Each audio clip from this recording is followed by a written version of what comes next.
Dear students, നിങ്ങൾ കീം പരീക്ഷ എഴുതി കഴിഞ്ഞ് ഇപ്പോൾ ഏതെങ്കിലും ഒരു എഞ്ചിനീയറിംഗ് കോളേജിൽ ചേരാൻ കാത്തിരിക്കുന്നവരാണല്ലോ.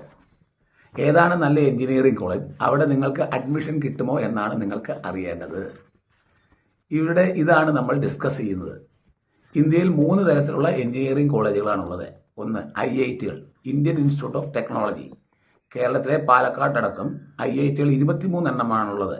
JEE അഡ്വാൻസ്ഡ് റാങ്ക് ലിസ്റ്റിനാണ് ഇതിൽ കുട്ടികളെ സെലക്ട് ചെയ്യുന്നത്. 2 NIT, national institute of technology. കേരളത്തിലെ കാലിക്കറ്റ് അടക്കം 33 NIT-കളാണ് ഇന്ത്യയിലുള്ളത്. JEE മെയിൻ റാങ്ക് ലിസ്റ്റിൽ നിന്നാണ് ഇതിൽ കുട്ടികളെ സെലക്ട് ചെയ്യുന്നത്. മൂന്നാമത് കേരളത്തിലെ KTUവിൻ്റെ കീഴിലുള്ള എഞ്ചിനീയറിംഗ് കോളേജുകളാണ്. ഇതിൽ കുട്ടികളെ സെലക്ട് ചെയ്യുന്നത് കീം റാങ്ക് ലിസ്റ്റിൽ നിന്നാണ്. കൂടാതെ കുസാറ്റ് യൂണിവേഴ്സിറ്റിയുടെ കീഴിലുള്ള എഞ്ചിനീയറിംഗ് കോളേജുകളുണ്ട്.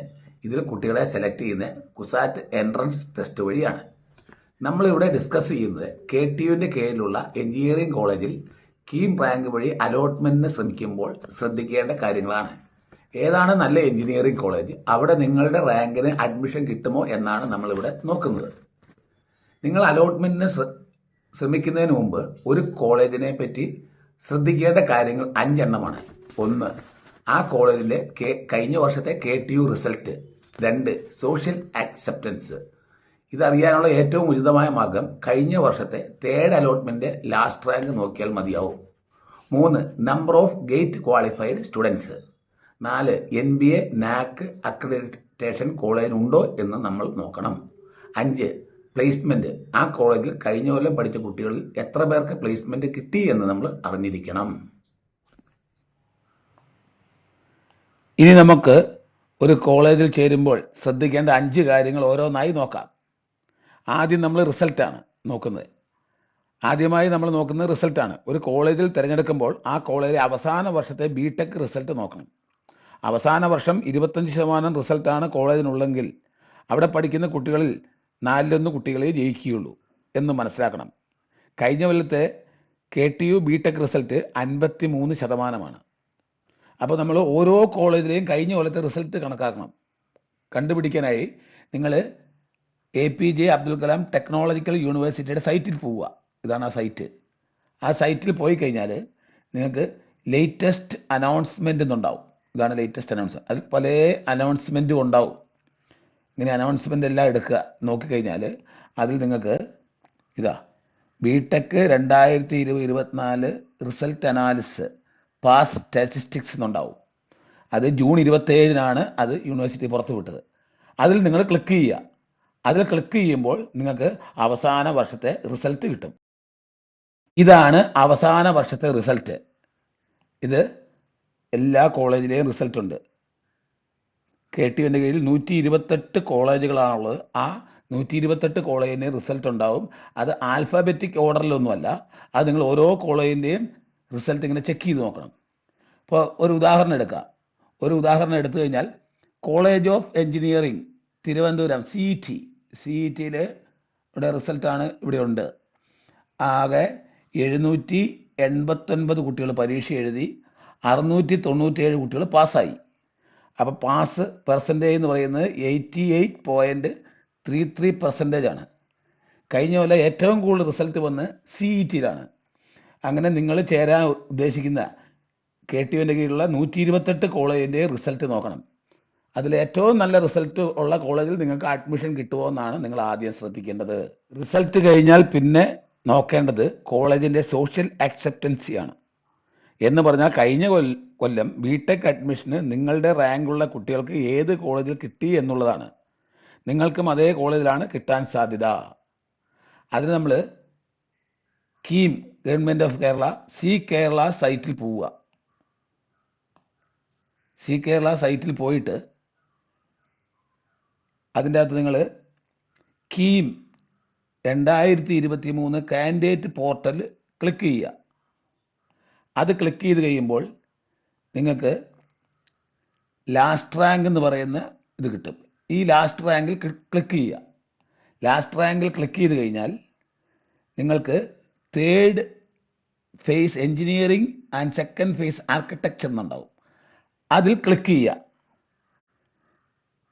ഇതിൻ്റെ ലാസ്റ്റ് റാങ്ക് ഇതാണ്.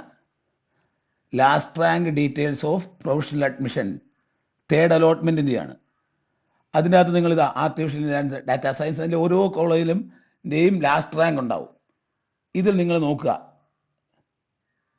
ഈ ലാസ്റ്റ് റാങ്ക് നോക്കിക്കഴിഞ്ഞാൽ നിങ്ങൾക്ക് ഓരോ കോളേജിലും നിങ്ങൾക്ക് ഇപ്പോൾ ഏത് കോളേജിൽ നിങ്ങൾക്ക് അഡ്മിഷൻ കിട്ടുമോ എന്ന് നോക്കാനായിട്ട് ഏത് സബ്ജക്റ്റാണ് ഇത്, സിവിൽ എഞ്ചിനീയറിങ്, ഓരോ കോളേജിൻ്റെയും സിവിൽ എഞ്ചിനീയറിങ്, അത് കഴിഞ്ഞാൽ chemical engineering, computer science and engineering, data science, computer science engineering, computer science engineering. അതിൻ്റെ അകത്ത് നിങ്ങൾക്ക് ഏത് കിട്ടിയെന്നാണ് നോക്കേണ്ടത്. College of engineering Thiruvananthapuram last rank state മെറിറ്റിൽ 649 തീർന്നുപോയി. അതാണ് സ്റ്റേറ്റ് റാങ്ക്. സ്റ്റേറ്റ് മെറിറ്റ് 649 വരെയുള്ള ഒക്കെ കിട്ടിയുള്ളൂ. പിന്നെ ഇതിൻ്റെ വലത് സൈഡിലെല്ലാം ഓരോ റിസർവേഷനിലും എത്ര റാങ്ക് വരെയുള്ളവർക്ക് കിട്ടിയെന്ന് നോക്കുക. അതുപോലെ തന്നെ ഓരോ സ്വാശ്രയ കോളേജ് ആണെങ്കിൽ ഇതുപോലെ ഉണ്ടാവും. അവസാനം ഫീ വേവറിംഗും ഉണ്ടാവും. ഏറ്റവും അവസാനത്തെ കോളത്തിലായിരിക്കും ഫീ വേവറിങ്.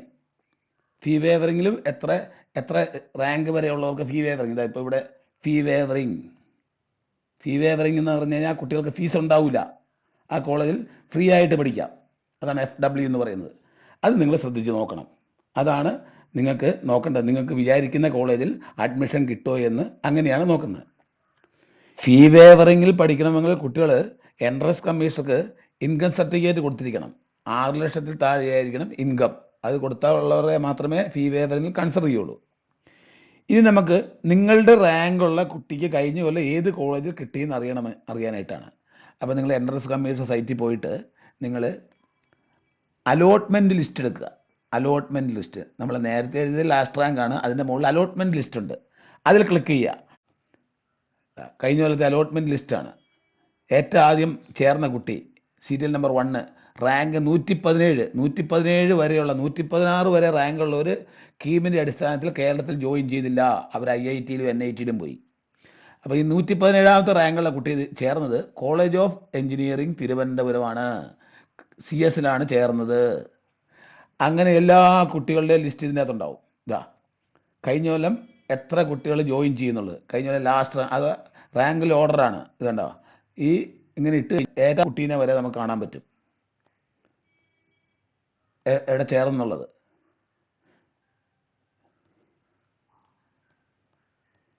ഇതാ ഏറ്റവും അവസാനത്തെ കുട്ടി 49,659 റാങ്കുള്ള ഏറ്റവും അവസാനത്തെ റാങ്കുള്ള കുട്ടി ചേർന്ന കോളേജാണിത്.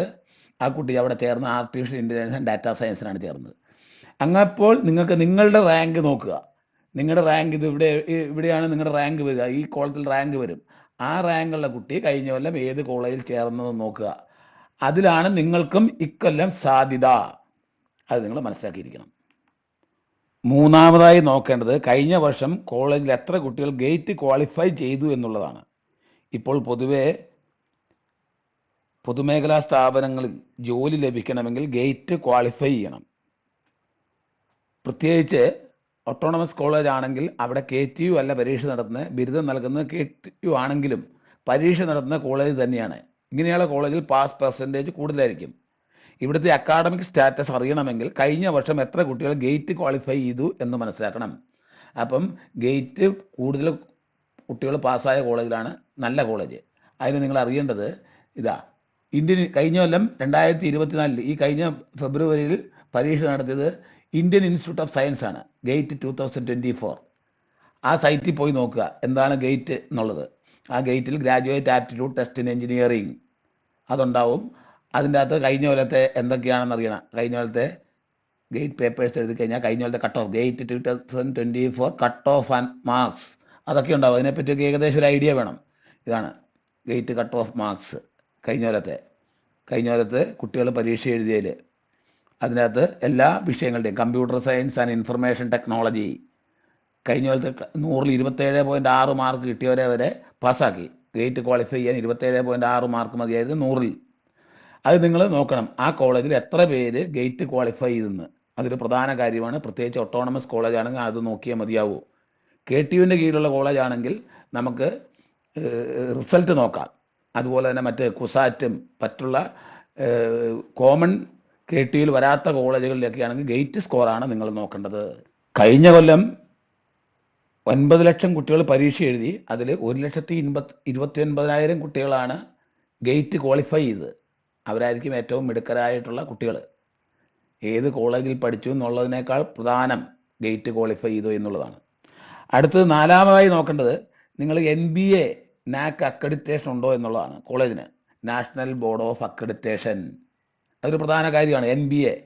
NBA അക്രഡിറ്റേഷനുള്ള കോളേജ് ആണെങ്കിൽ ലോകത്തിൽ എവിടെ പോയാലും, ഏത് യൂണിവേഴ്സിറ്റി പോയാലും, ഏത് രാജ്യത്ത് പോയാലും അവർക്ക് ആ കോളേജിനെ പറ്റി ഒരു അറിവുണ്ടാവും. ആ കോളേജിനെ അവർ അക്രഡിറ്റ് ചെയ്തിട്ടുണ്ടെങ്കിൽ അവിടുത്തെ കുട്ടികളെ, ബിരുദമുള്ള കുട്ടികളെ ഏത് യൂണിവേഴ്സിറ്റിയിലും എടുക്കും. അതുകൊണ്ടാണ് നാഷണൽ ബോർഡ് ഓഫ് അക്രഡിറ്റേഷൻ ഉണ്ടോ എന്ന് നോക്കുന്നത്. അത് നിങ്ങൾക്ക് ആ സൈറ്റിൽ പോയാൽ നോക്കാം. അതുപോലെ തന്നെ അക്രഡിറ്റഡ് പ്രോഗ്രാമുകൾ, ഒരു സബ്ജക്റ്റിനാണ് അക്രഡിറ്റേഷൻ കിട്ടുന്നത്, കോളേജിനല്ല. ഇപ്പം കമ്പ്യൂട്ടർ സയൻസ്, സിവിൽ, അങ്ങനെ ഓരോ പ്രോഗ്രാമിനുമാണ് അക്രഡിറ്റേഷൻ കിട്ടുന്നത്. അതുകൂടാതെ നമ്മൾ നോക്കുന്ന ഒരെണ്ണമാണ് NAC. കോളേജിന് ഈ അക്രഡിറ്റേഷൻ നോക്കുന്നത് കോളേജിലെ ഇൻഫ്രാസ്ട്രക്ചർ ഫെസിലിറ്റീസ്, അതുപോലെ തന്നെ ആവശ്യത്തിന് ടീച്ചേഴ്സ് ഉണ്ടോ എന്നുള്ള എല്ലാ കാര്യങ്ങളും ഉണ്ടെങ്കിൽ മാത്രമേ അക്രഡിറ്റേഷൻ കിട്ടുള്ളൂ, NBA അക്രഡിറ്റേഷൻ കിട്ടുള്ളൂ. അപ്പോൾ NBA അക്രഡിറ്റേഷനുള്ള കോളേജിൽ ഇൻഫ്രാസ്ട്രക്ചർ ഉണ്ടാവും, ഇഷ്ടംപോലെ അധ്യാപകർ, ക്വാളിഫൈഡ് അധ്യാപകരുണ്ടാവും, അതൊക്കെ ഉണ്ടാവും. അത് കൂടാതെ പിന്നെ കൊടുക്കുന്ന ഒരു അക്രഡിറ്റേഷനാണ് NAC അക്രഡിറ്റേഷൻ. അത് കോളേജിനാണ് കൊടുക്കുന്നത് accreditation. NAC national assessment and accreditation council കൊടുക്കുന്നതാണ്. അപ്പോൾ NAC അക്രഡിറ്റേഷനും ആ കോളേജിനുണ്ടോ എന്ന് നോക്കുക. ഇതാണ് നാലാമത്തെ കാര്യം. അവസാനമായി നിങ്ങൾ നോക്കേണ്ടത് പ്ലേസ്മെന്റ് ആണ്. കഴിഞ്ഞ കൊല്ലം ആ കോളേജിൽ പഠിച്ച എത്ര കുട്ടികൾക്ക് ജോലി കിട്ടി എന്നുള്ളതാണ്. എത്ര കുട്ടികൾക്ക് പ്ലേസ്മെന്റ് ഓഫർ കിട്ടി, അതിൽ തന്നെ എത്ര കുട്ടികളെ ജോലിക്കെടുത്തു, ജോലിക്കെടുത്തവരിൽ എത്ര പേർക്ക് ഓഫർ ലെറ്ററിൽ പറഞ്ഞ സാലറി ഉണ്ടായിരുന്നു എന്നുള്ളതാണ്. അപ്പോൾ ഓഫർ കിട്ടിയോണ്ട് കാര്യമൊന്നുമില്ല, ജോലി കിട്ടുക എന്നുള്ളതാണ്. അതൊരു പ്രധാന കാര്യമാണ്. ഇതിലൊരു പ്രധാനപ്പെട്ട കാര്യം മെരിറ്റുള്ള കുട്ടികൾക്കേ ജോലി കിട്ടുകയുള്ളൂ എന്നുള്ളതാണ്. അല്ലാതെ ചില കമ്പനികൾ വന്ന് ഓഫർ ലെറ്റർ കൊടുത്തിട്ട് പോകും, കുട്ടികൾക്ക് മെരിറ്റ് ഇല്ലെങ്കിൽ ഓഫർ ലെറ്ററേ ഉണ്ടാവുള്ളൂ, ജോലിക്ക് എടുക്കൂല. അപ്പോൾ മെരിറ്റുള്ള കുട്ടികൾക്കേ ജോലി കിട്ടുകയുള്ളൂ. അത് നിങ്ങൾ പ്രത്യേകം ശ്രദ്ധിച്ചോളുക. അപ്പോൾ നിങ്ങൾ എൻട്രൻസ് കമ്മീഷണർ സൈറ്റിൽ ഓപ്ഷൻ കൊടുക്കുമ്പോൾ ഇത്രയും കാര്യങ്ങൾ ശ്രദ്ധിക്കുക. ഓക്കെ, വീഡിയോ ഇഷ്ടപ്പെട്ടെങ്കിൽ സബ്സ്ക്രൈബ് ചെയ്യുക, ലൈക്ക് ചെയ്യുക. Thank you.